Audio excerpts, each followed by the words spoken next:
खुदा यीशु मसीह में आप सब की सलामती हो। आज का खसूसी पैगाम यरूशलेम में खुदा यीशु मसीह का शाहाना दाखला आज पूरी दुनिया में पाम संडे जो है वो बड़े जोशो खरोश से मनाया जा रहा है।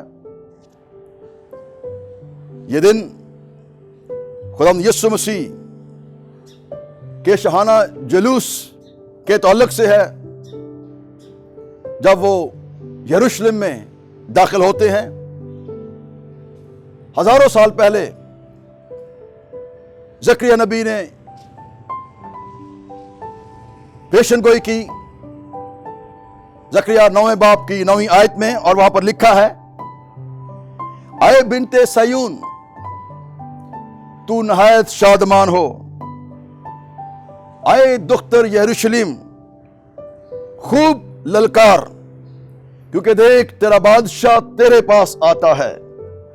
वो सादिक है और नजात उसके हाथ में है।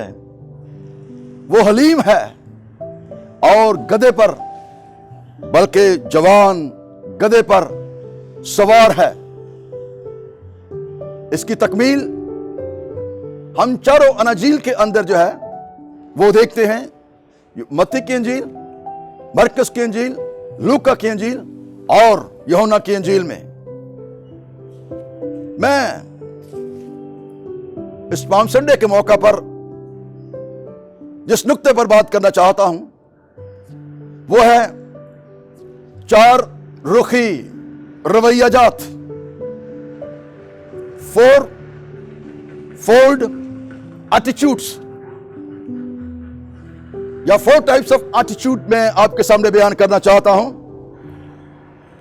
रवैये की बात करना चाहता हूं, और जब मैं रवैये की बात करता हूं तो सबसे पहले बताना चाहता हूं कि रवैया कहते किसे हैं। फरोजुल लुगात के मुताबिक रवैया फारसी जुबान का लफ्ज है और जिसका मतलब चाल चलन, दस्तूर, कायदा, बर्ताव, ढंग के हैं। रवैये की तारीफ हम क्या कर सकते हैं? रवैये से क्या मुराद है? रवैये से मुराद इंसान की वो अंदरूनी कैफियत है जो किसी काम या चीज या जज्बे को मुंतखब करने या उसे रद्द करने के अमल पर असर अंदाज होती है। फर्द ज़हनी या जज्बाती तौर पर किसी काम को अच्छा समझता है या उस काम को वो बुरा समझता है। वो किसी फर्द के बारे में, किसी शख्स के बारे में मुस्बत ख्यालात रखता है या मनफी ख्यालात रखता है। किसी चीज को वो जायज समझता है या नाजायज समझता है। अफराद के इस तरह के ख्यालात और तसव्वुरात को हम रवैये से ताबीर करते हैं। रवैये का बुनियादी ताल्लुक उन इक़दार से होता है जो माशरे में मजमूई तौर पर इख्तियार की गई होती हैं। बात मैंने की थी रवैये की 4 किस्में। तो इसमें पहली टाइप मुस्बत रवैया, मनफी रवैया या न्यूट्रल रवैया, और एक है खराब रवैया। जब हम कलाम मुक़द्दस की रोशनी में चलते हैं तो सबसे पहले मैं बयान करना चाहता हूं, जैसे मैंने पहले कहा कि इसकी तकमील, इस पेशन गोई की तकमील जो ज़करिया ने हजारों साल पहले 9वें बाब की 9वीं आयत में की है। मत्ती की इंजील के 21वें बाब की पहली 11 आयत में से मैं आपके सामने खुदावंद के कलाम को पेश करना चाहता हूं। पहला रवैया मालिक का रवैया। मालिक का रवैया कि ऐसा था, खुदा यीशु मसीह ने अपने शागिर्दों को बैतने में गधी के बच्चे को लाने के लिए कहा, और खुदा यीशु मसीह ने अपने शागिर्दों को यह कहा कि अगर कोई तुमसे पूछे तो उसे कहना कि खुदावंद को इसकी जरूरत है और वो फिल फौर उसे भेज देगा। फिल फौर उसे भेज देगा। यहां पर खुदा यीशु मसीह जो है प्रोफेटिक कलाम भी पेश कर रहे हैं। इसलिए जब हम इस बात को कलाम मुकद्दस की रोशनी में देखते हैं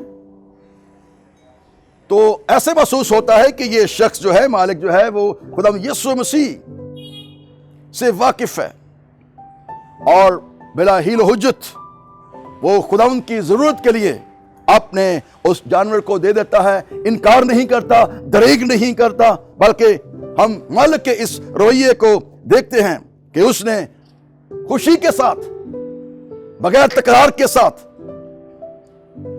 अपने उस जानवर को शागिर्दों को दे दिया। इस बात से साबित होता है कि खुदा यीशु मसीह हमारी रूहों पर भी इख्तियार रखता है। जब खुदा यीशु मसीह ने ये उनको कहा होगा तो साथ ही खुदा यीशु मसीह ने इस बात को भी उसके दिल में डाल दिया होगा रूह कुद्स की कुदरत से कि तूने जैसे ही वो अल्फाज जो मैंने अपने शागिर्दों को कहे हैं जब तेरे कानों तक पहुंचे तो फौरन उसकी तकमील जो है वो होनी चाहिए। यहाँ पर हम खुदा यीशु मसीह की डिवाइन ओनरशिप को भी देखते हैं। मेरे अजीज दोस्तों, अजीजों, बहन भाइयों, दूसरी बात, दूसरा रवैया शागिर्दों का रवैया है। शागिर्दों ने खुदा यीशु मसीह के कलाम की ताबेदारी की, फरमाबरदारी की और वो गधी के बच्चे को ले आए। और लिखा है इस पैसेज के अंदर वो अपने कपड़े उस पर डालते हैं। उन्होंने अपने कपड़े उस पर डाल दिए और खुदा यीशु मसीह को सवार किया।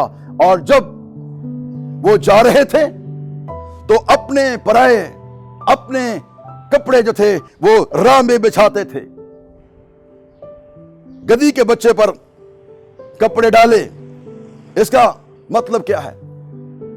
क्यों उनके दिल के अंदर ये बात आई? तो इसका मतलब है, इससे मुराद है कि वो खुदा यीशु मसीह के आराम और सहूलत को मद्देनजर रखते हुए अपने कपड़े जो हैं वो उस गधी के बच्चे पर बिछा रहे हैं, बिछा देते हैं।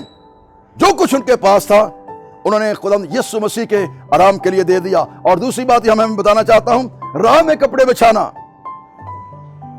उसकी इज्जत अफजाई जो है वो करना मकसूद थी।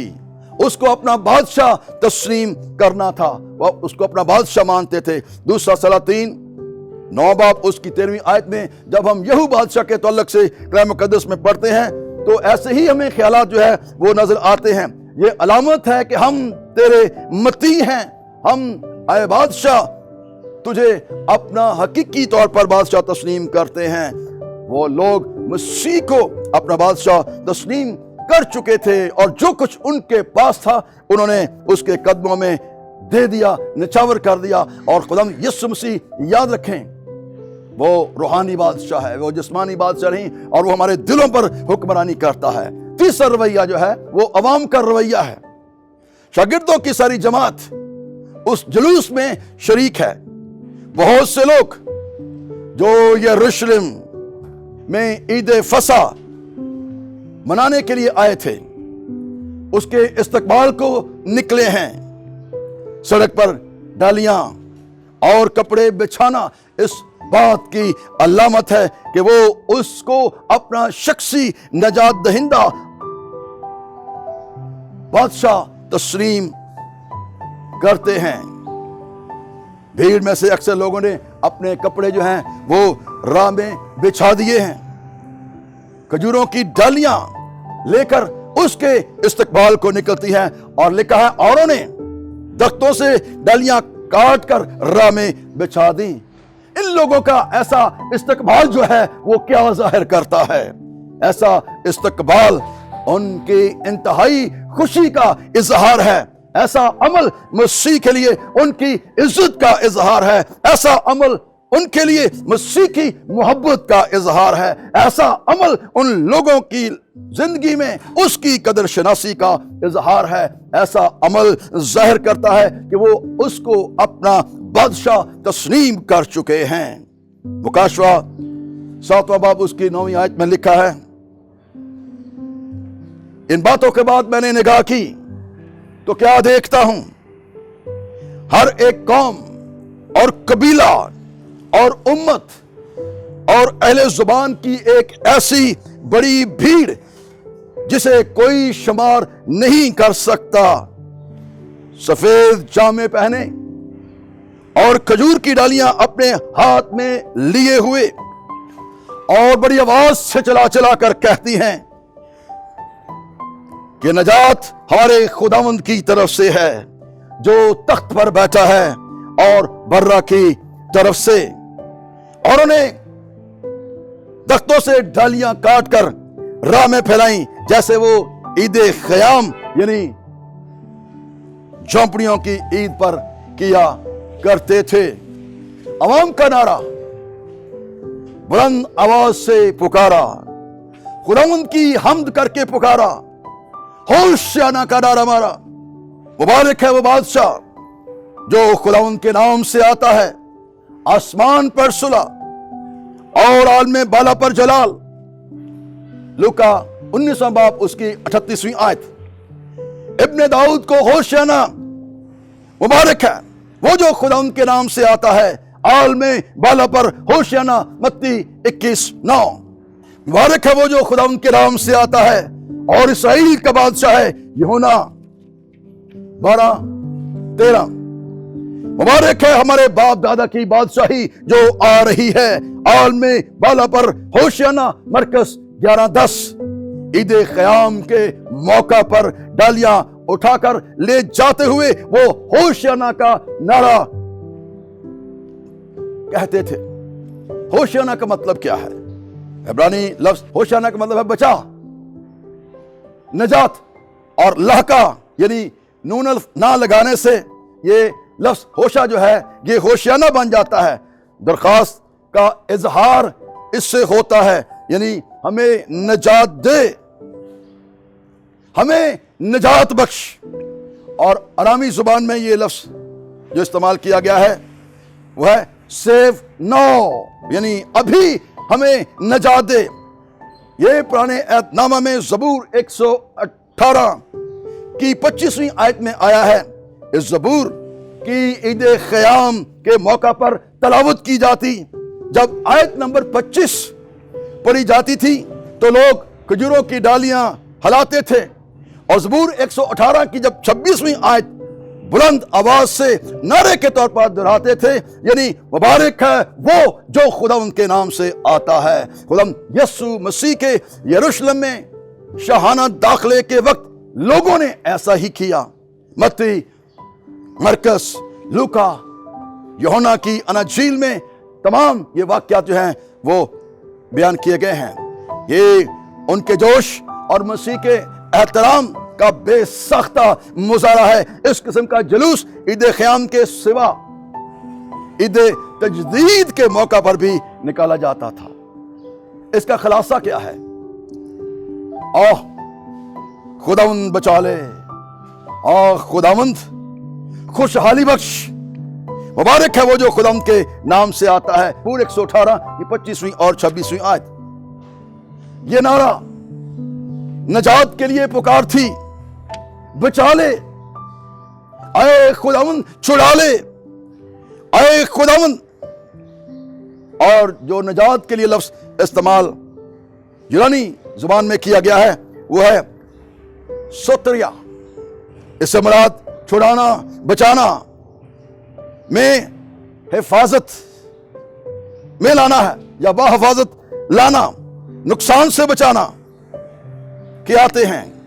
ये मसीह मऊद के सामने पुकार थी।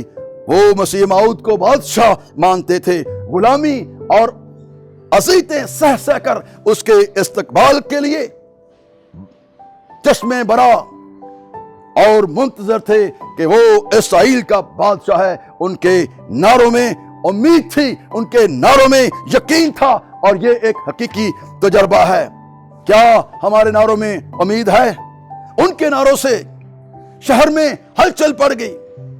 नजात का पैगाम, याद रखें, अवाम में हलचल मचा देता है। ये कौन है? लोग कहने लगे ये कौन है?